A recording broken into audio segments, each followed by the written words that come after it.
Assalamualaikum warahmatullahi wabarakatuh. Senang rasanya, tidak terasa 70% perjalanan tibalah ke modul 3.1 ini.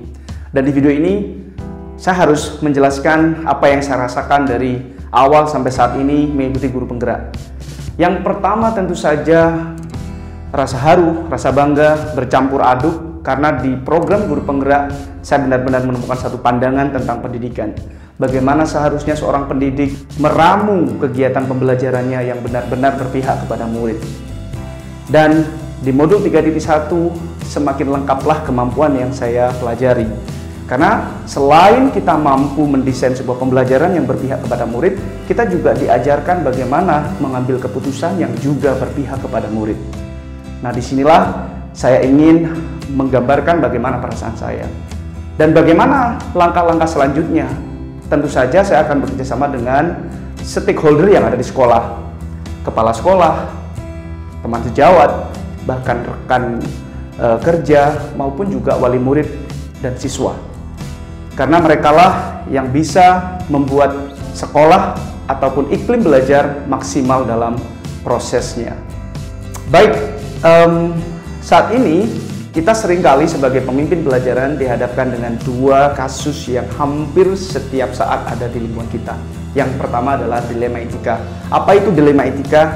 Dilema etika adalah satu kondisi yang sebenarnya kita dihadapkan dengan benar dan benar. Tinggal bagaimana keputusan akhir yang akan kita ambil. Berbeda dengan bujukan moral. Karena bujukan moral itu pasti sudah berkaitan dengan salah dan benar. Ketika kita melihat teman sejawat atau murid kita yang mencontek atau mungkin melihat sesuatu yang keluar dari aturan, jelas itu adalah salah. Itu adalah bujukan moral.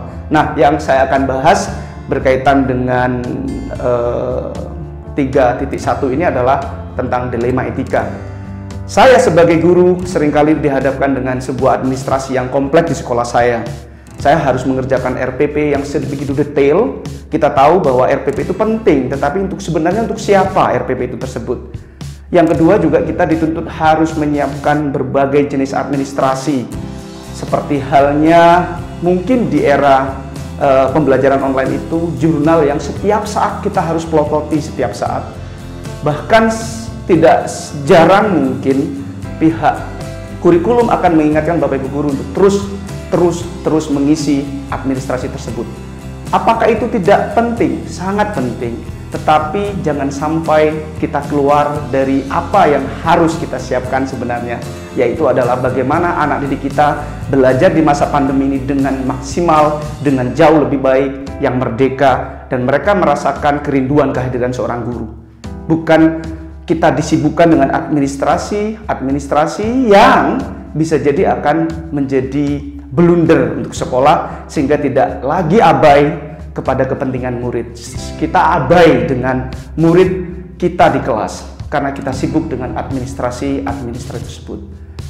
Kesimpulan saya adalah ketika seorang pemimpin mau mengambil keputusan, maka kita harus melihat berbagai sisi. Tetapi yang paling penting adalah melibatkan rasa hati kita sebagai seorang hamba, seorang individu. Karena di sanalah letak tertinggi dari sebuah keputusan. Teori bisa jadi mengatakan kamu harusnya mengambil keputusan A. Teori bisa jadi mengarahkan kita untuk mengambil keputusan B. Namun hati, kemanusiaan, dan hak asasi manusia haruslah dipertimbangkan jauh-jauh daripada sekedar aturan tersebut. Nah, terakhir saya sangat berterima kasih bisa bergabung di program Guru Penggerak. Mudah-mudahan saya menjadi pemimpin-pemimpin yang lebih baik, pemimpin yang bisa menginspirasi anak didik saya di mana saya bekerja. Terima kasih, kurang lebihnya mohon maaf. Assalamualaikum warahmatullahi wabarakatuh.